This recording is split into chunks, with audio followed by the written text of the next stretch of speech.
the family was trying to rush to the hospital. They lived out in the country, didn't have a maternity ward in their local hospital. So they are booking it into town. And the dad realizes, like, I ain't going to make it to the hospital, but I need to stop somewhere that's a landmark so I can tell the 911 kind of where I am, and they'll have easy finding me. Oh my So gosh. he pulls into the Rudy's parking lot, and things happen way quicker than he thought. Wow. And so the baby was born in the parking lot of a Rudy's Country Store and Barbecue. I think free barbecue for life, right? I mean, I would think so.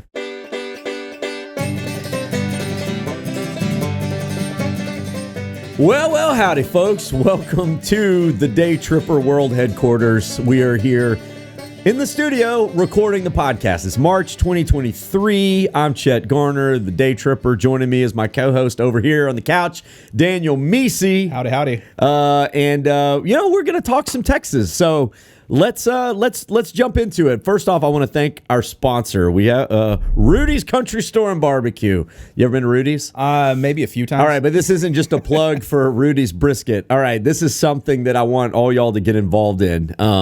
March Madness is coming up. Yeah, it the is. great basketball gauntlet to crown the national championship.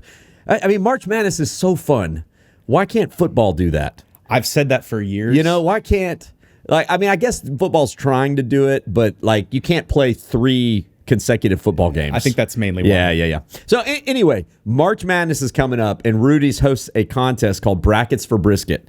So it's a big pool. You pick your winners. You go through the 64 teams or 68, whatever those playing games now, and pick your winner. And at the end of the day, someone's going to win a lot of good barbecue. So the grand prize is an ultimate package, which includes brisket, sausage, cream corn, beans. It's like a $400-something value of barbecue. Can I win that? Daniel, you are not disqualified just because you're here in the podcast. I'll give everybody a little sneak peek. If you pick the Longhorns to win, you're probably going to do well.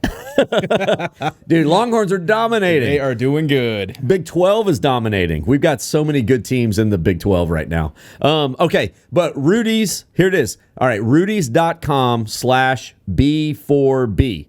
Brackets for numeral 4 brisket. Rudy's.com B4B. Sign up. And then there's also this little side pot called the Chet Challenge. All right, so I pick a bracket every year, and if you beat me, which isn't that hard to do, evidently. I thought I was better at picking teams than I am. That's what I love about March Madness. Even the experts mess everything up. Oh, yeah. I mean, when a number 1 goes down, like last year, first time ever that a 16 upset a number 1. Chaos. So if you beat me in my bracket, you get a $5 Rudy's gift card. They just send it to you. I mean, so that's a reason amazing. enough. Yeah. You got a better than 50% chance of beating me based on my performance the last few years. So sign up, Rudy's.com/B4B. It happens pretty quick. You can sign up. The sign up is live. You got to pick your teams because it's always nuts to me that they name the bracket and then the play starts 3 days later. Oh, yeah. It's quick. super tight window. So make sure you're ready to go. So sign up so you get the email sent to you so you can get the login, whatever. Get all that admin junk out of the way. All right. Thank you, Rudy's. And let's move on. So March, it is springtime in Texas. It's feeling good. Weather's getting good. We had some screwy January and February, dude. How about that ice storm? Ice storm. Dude, so we were in a house with a gas-burning fireplace and gas on the stove, so it was never that bad. We did lose power for a little bit. You, my friend, were in an RV. How was that? Cold. I mean, could you ever get it comfortable in there? No, I will say we were pretty comfortable. It's not as bad as you think. Okay. We did well. We did okay. We used a lot of propane. I'll tell you that. Oh, I bet. Everything runs off the propane. Yeah. I mean, you don't have a little fireplace, like a fake fireplace. No, or we anything. do. Oh, you do? It just doesn't. I mean, it's a little fake fireplace. It's not that big. Okay. So. Okay. All right. Does it propane's even produce heat, or is it just No, it light? does. Okay. It does. All right. But speaking of this, I've got some news. Okay. Yeah, it's pretty big. Okay. Share it with the listeners. I got a sneak peek on this. I can't do it anymore, Chet. Oh, Daniel. Wait, you can't do it, or your wife and girls can't do it? I'm not allowed to do it. I guess that's what I should have said. Yeah. So I've got 3 daughters and a wife, and it's just me. I'm the one dude, and they ganged up on me, man. Oh, no. They gave me like an ultimatum almost, like, Dad, we're just going to leave you pretty much.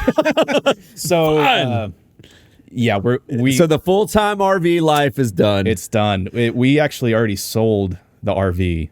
Oh, gosh. How? Like, we're currently homeless.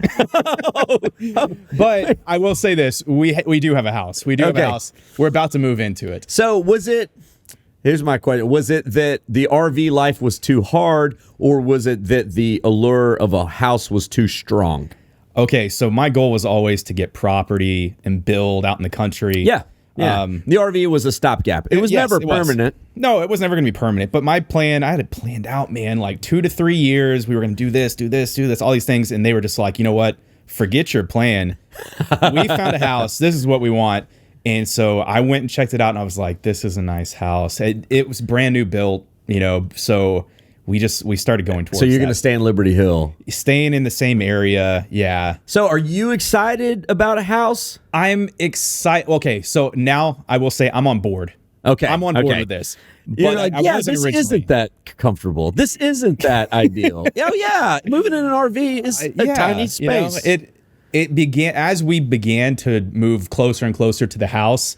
Yeah. The RV got smaller and smaller, which it was already like 300 square feet basically. So, man, yeah, and I think it's gonna be one of those things where we look back in the future. We'll look back and be like, you remember when we stayed in the RV for like a year? No doubt. We pulled out, or we handled it for a while. Yeah. So, and you're all still alive. No one has stabbed anyone yet. No. Well, I mean, yeah. Got I mean. Yeah, I don't know what my little 6-year-old. She scratched me quite a few times. So. Just raging with nowhere to go and rage, like full Wolverine. Oh man, yeah. So I guess it's over. Oh, Daniel, Daniel. Hey, listen, I know you didn't make the old where you thought you were going to be there for 2 years. You called it quits before that, but I'm proud of you and kudos to you for even giving it a shot, because there's a lot of people who just they want to do it, but they don't have the cojones to make it happen. I will say this: when you've got a bunch of kids, it makes it harder. If it was just you and Jay, you're like all day. We could have, honestly, Jordan and I talked for a long time, like, could we do this? Like, this could be our thing.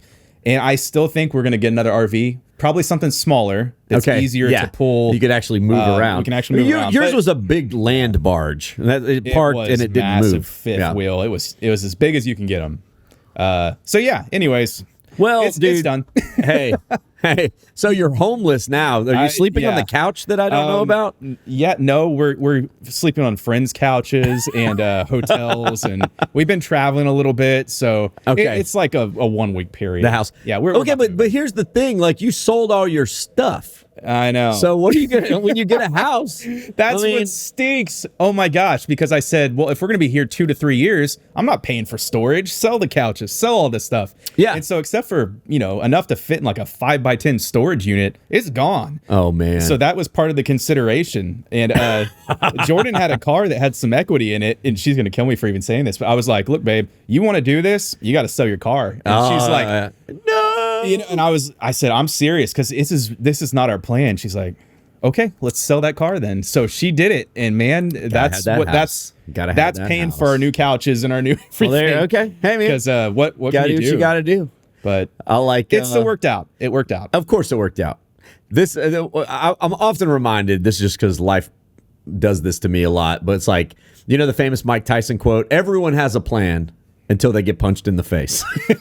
So Mike Tyson was like, hey, so-and-so is going to fight you, and they have this plan that this is how they're going to beat you. And his response is, well, everyone has a plan until they get punched in the face. Until they get punched in the face. I think that's actually. That's more verbatim. It was a good one. But that's one of the best quotes from the great pundit Mike Tyson. Absolutely.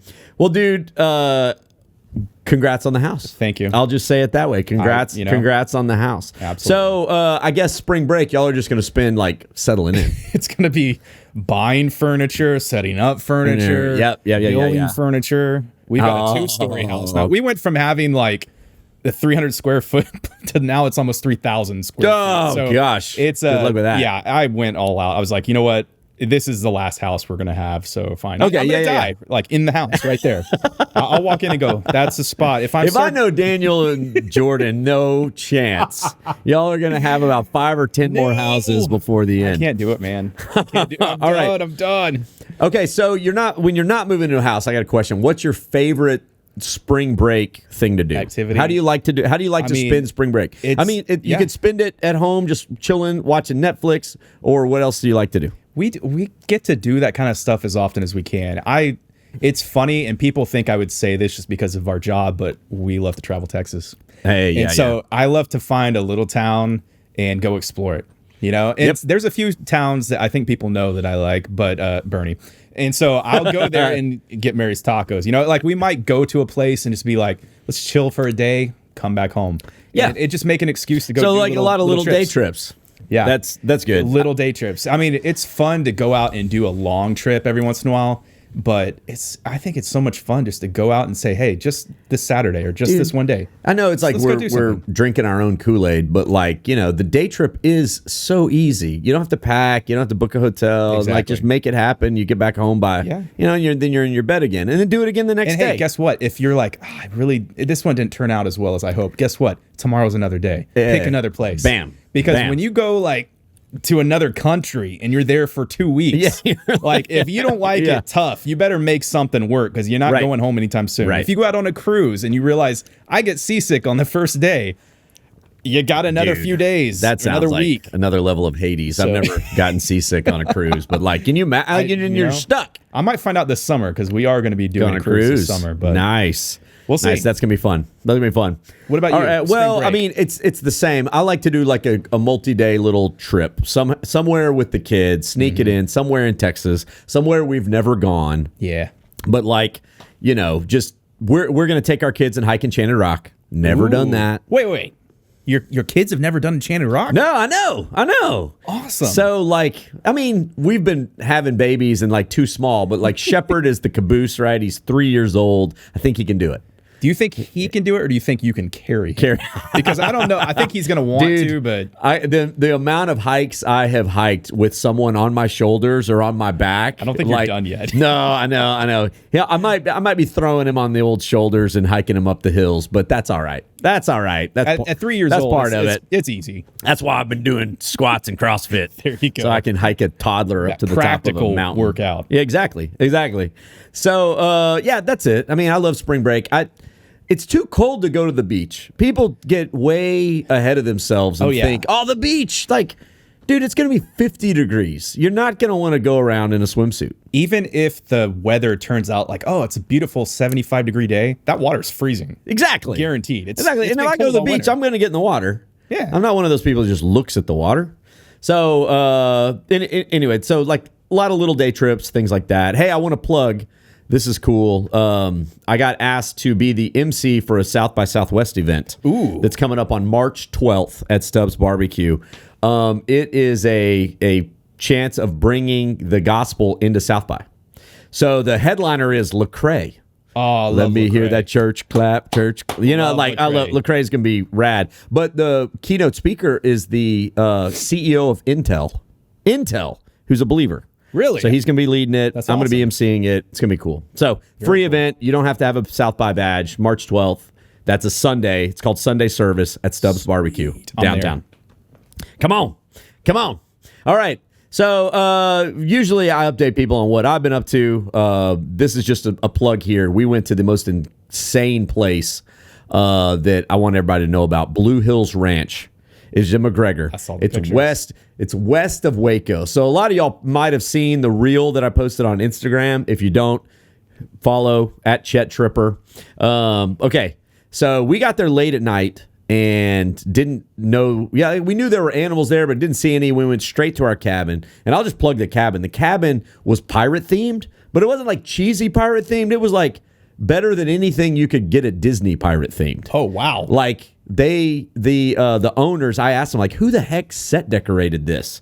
And they're like, we have friends in the movie business, and they came in and like did it all. It was like, if you booked this room at Pirates of the Caribbean ride in Disney, you would not be disappointed. It was wild. That's amazing. So the sun comes up, and immediately there's all these zebras at our front door, like asking for food.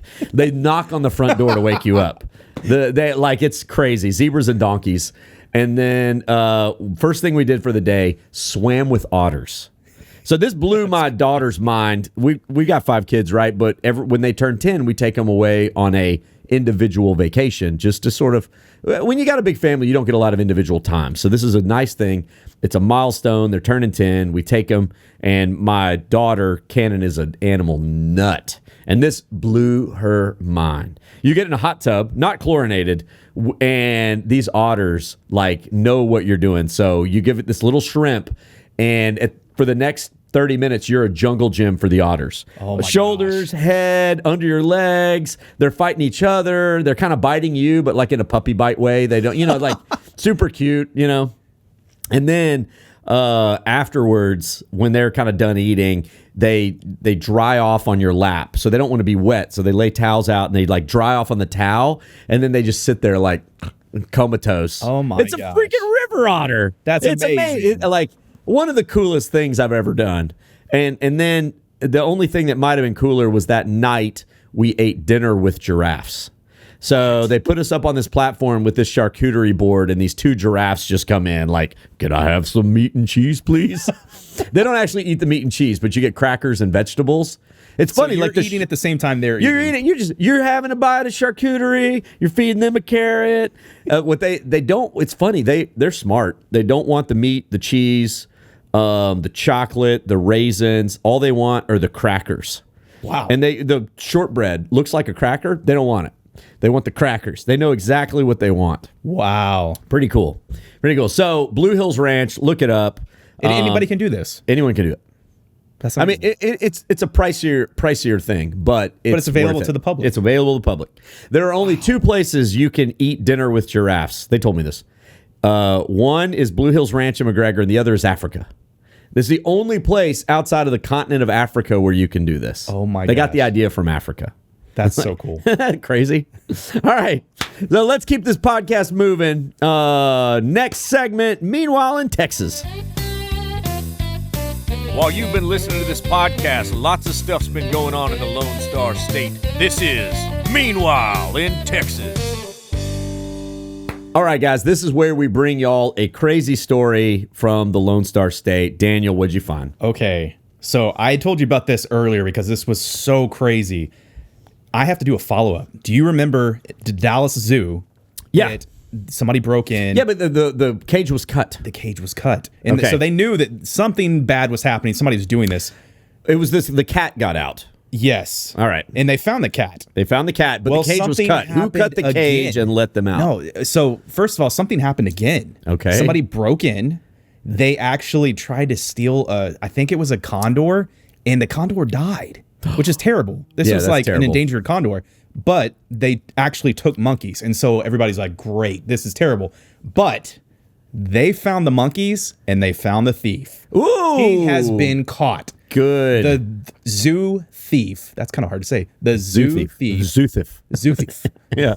He's been caught. Nice. So we got the bad guy. We got the bad what was guy. He, was he going to sell them on the black market or something? I think he was trying to sell animals, but then also at the same time, maybe he wanted to let animals. I don't know. Are there like those markets that would be out of an Indiana Jones movie? Like you go to this dark warehouse and there's all these monkeys and cages. Man, you want a saltwater crocodile? Yeah, but Bitcoin only.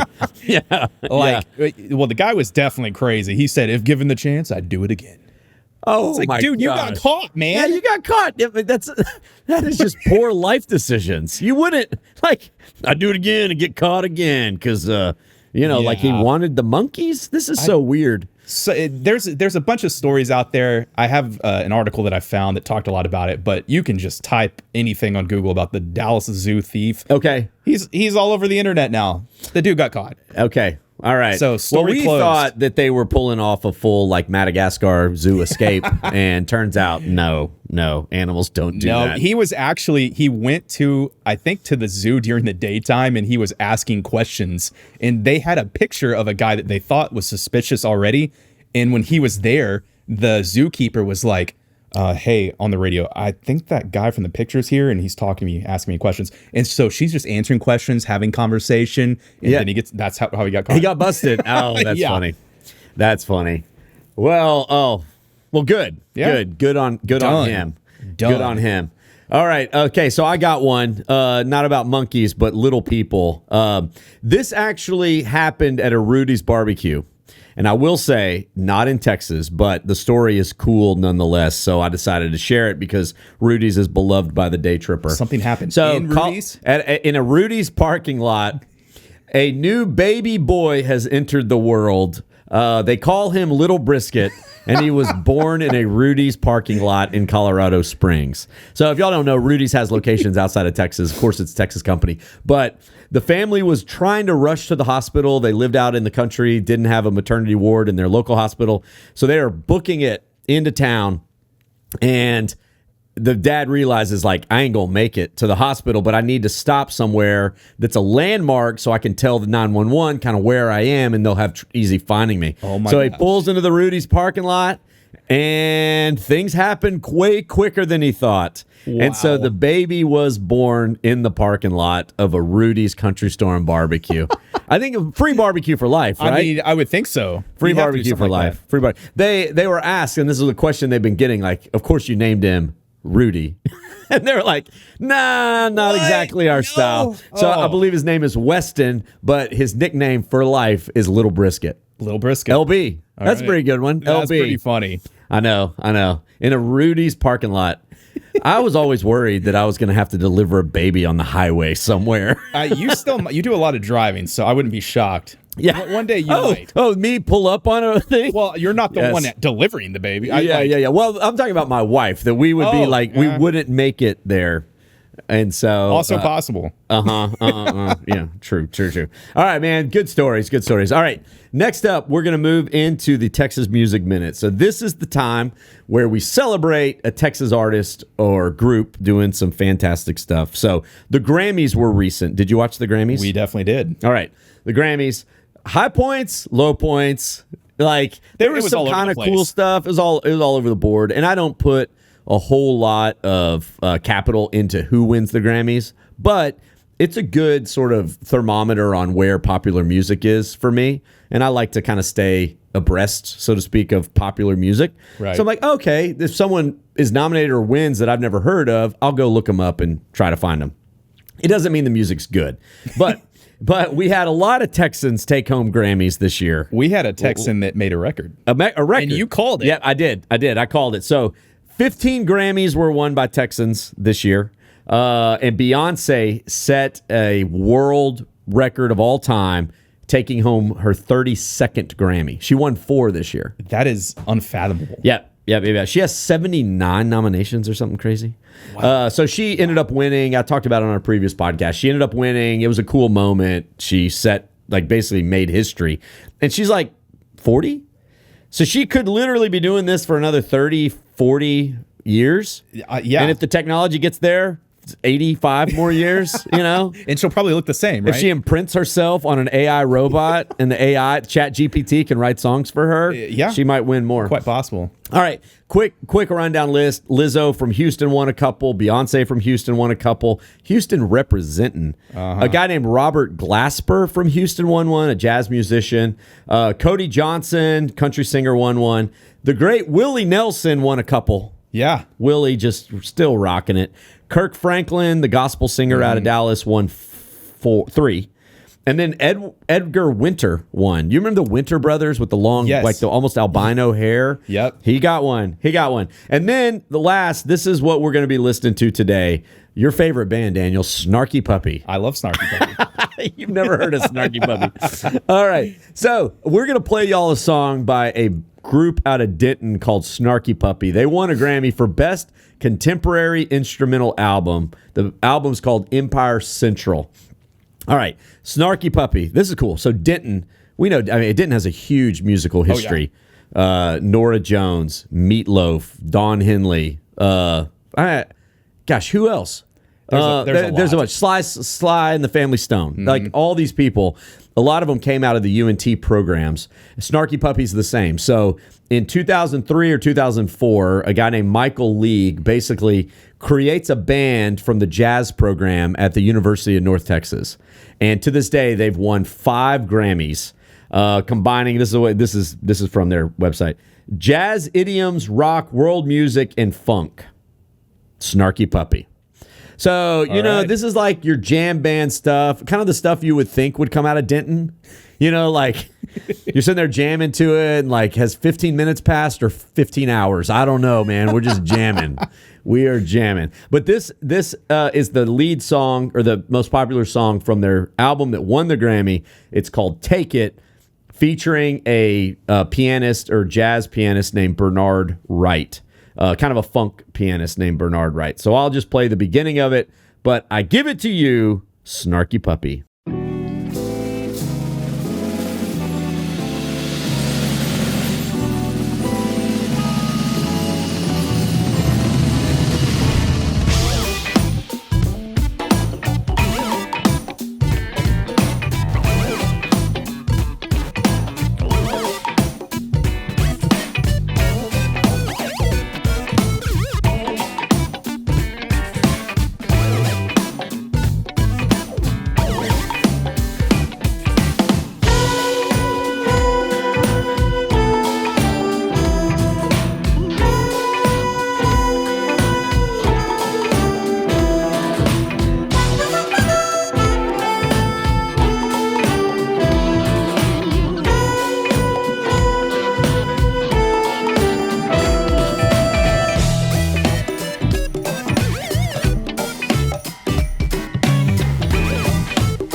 I'm feeling funky. I know, right, man? That is a big band, too. Dude, I mean, how many people are in there? The video, which we'll link in the comments of the podcast, there's 20 people at least on here. Like 2 drummers. Oh, there's a violinist, a flautist, an alto sax, a bass sax. This other guy just sitting there with headphones on doing something. I could do that. I mean, for real, there's 20 or more people here. Man, can you imagine splitting the royalties? Right. Right. Check in the mail. 52 cents. 52 cents. Yeah.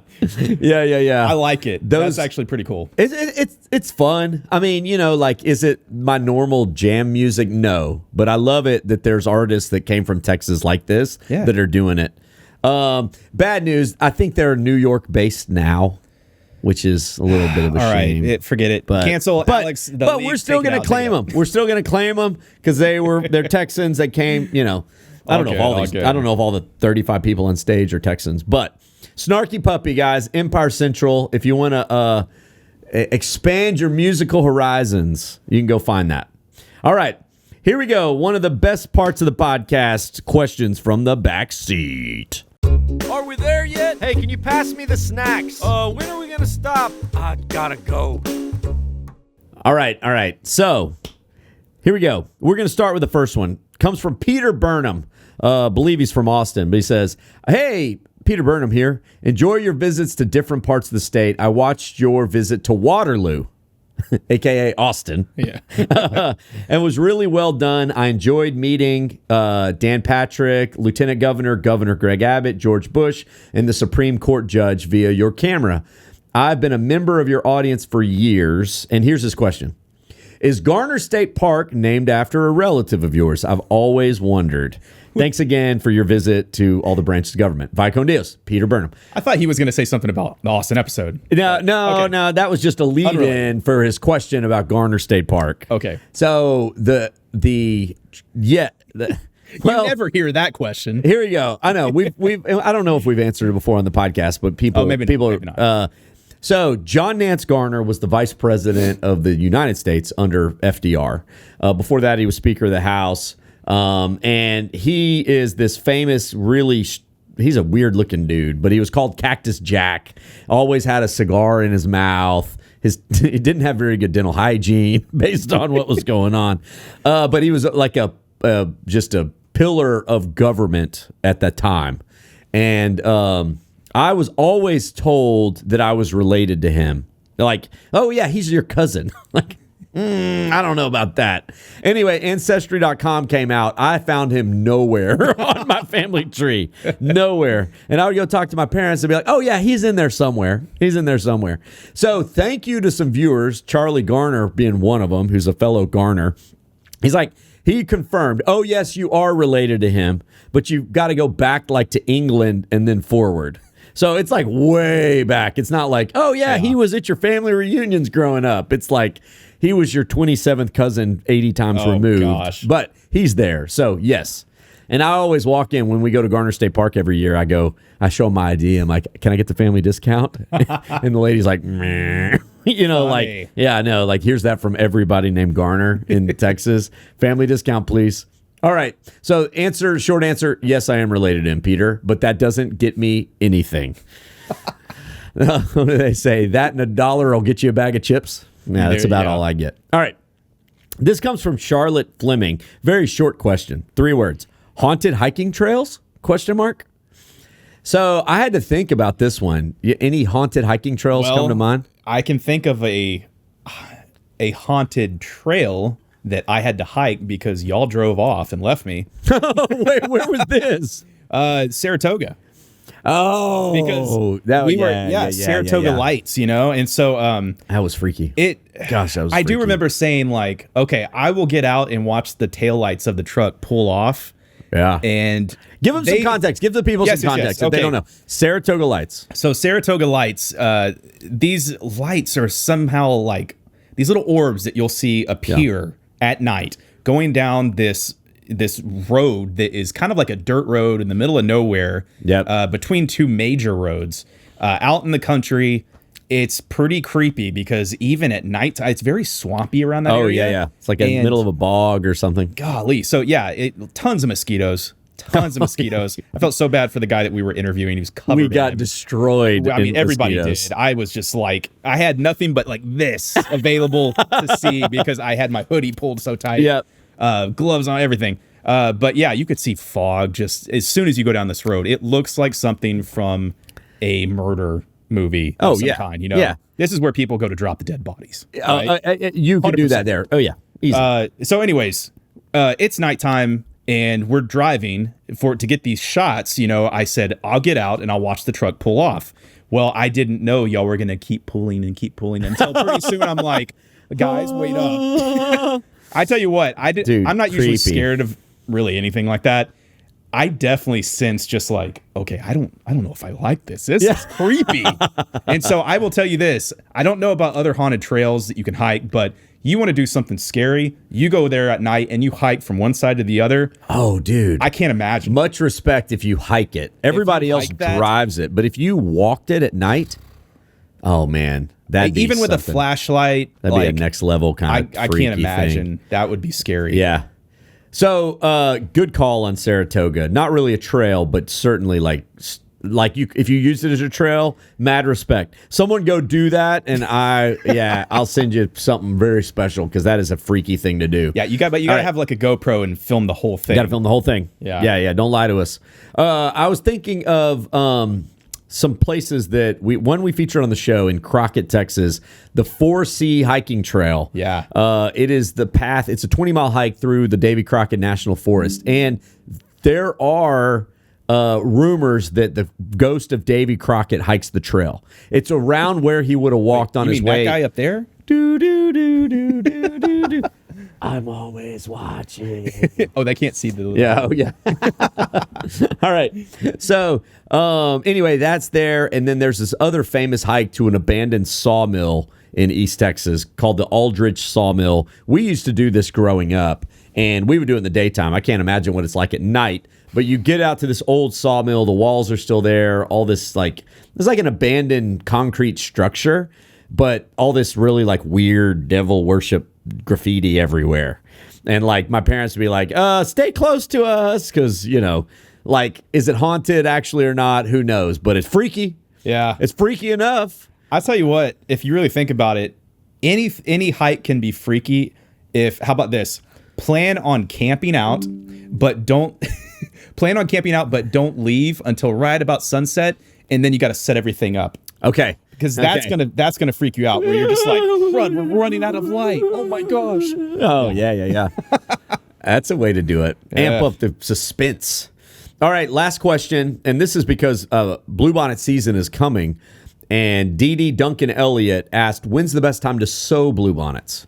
Ooh. Well, I wish I knew this information off the top of my head. I don't. I'm pretty sure it's not in the spring. I want to say it's back in the winter or earlier. Earlier. I looked it up. October, there you no go. later than mid-November. Yeah. So you better get those things in the ground. I'm seeing right now, there's a few places that are starting to show pictures of, they look like weeds. They are a Yeah, weed. they are weeds. But the little star. Just little green little sprouts, star thing. Yep. They're starting to come up, but it's not going to be until April-ish, right?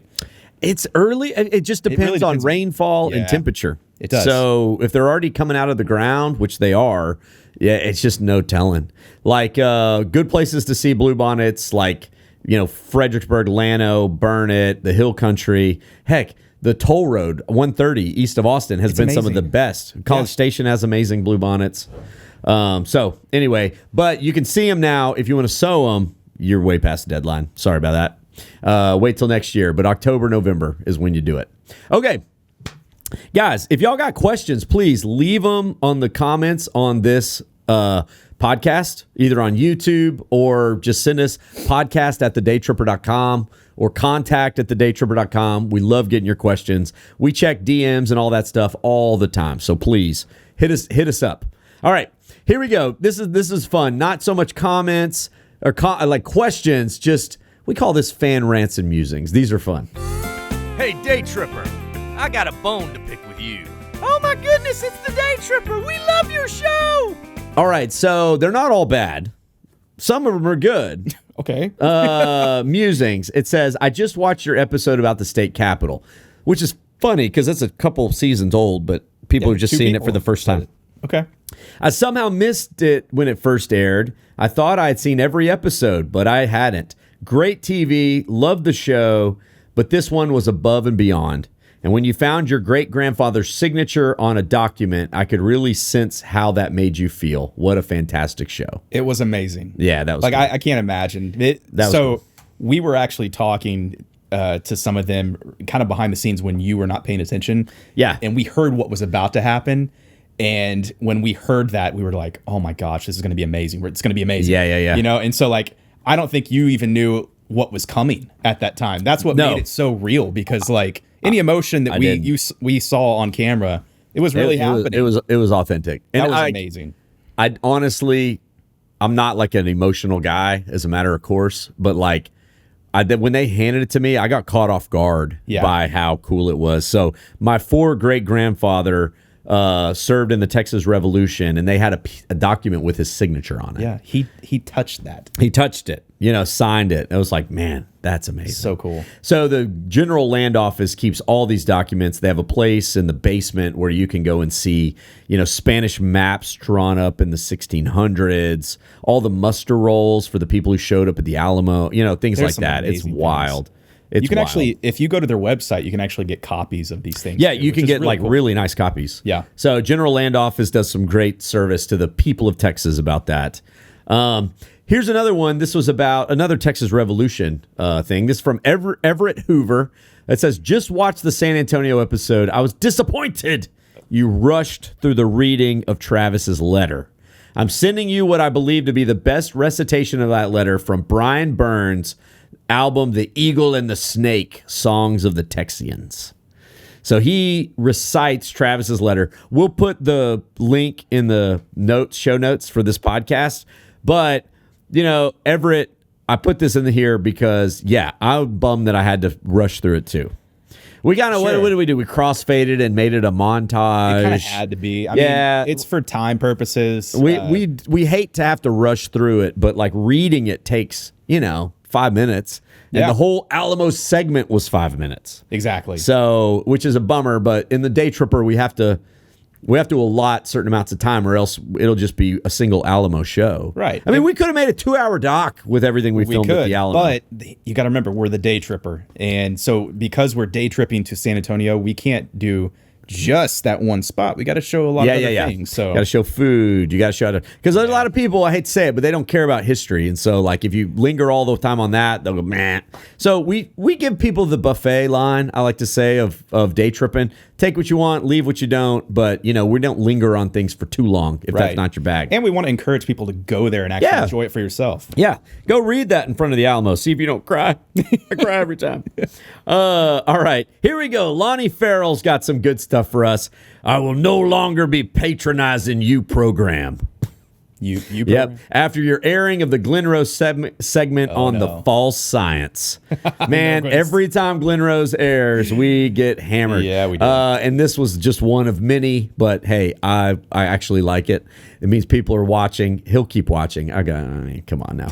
He'll keep watching to see how much more angry we make him. Exactly. Right? And so we went to a place called the Creation Evidence Museum. He's a guy who is, bringing up some pretty good points about why we need to question the evolution timetable.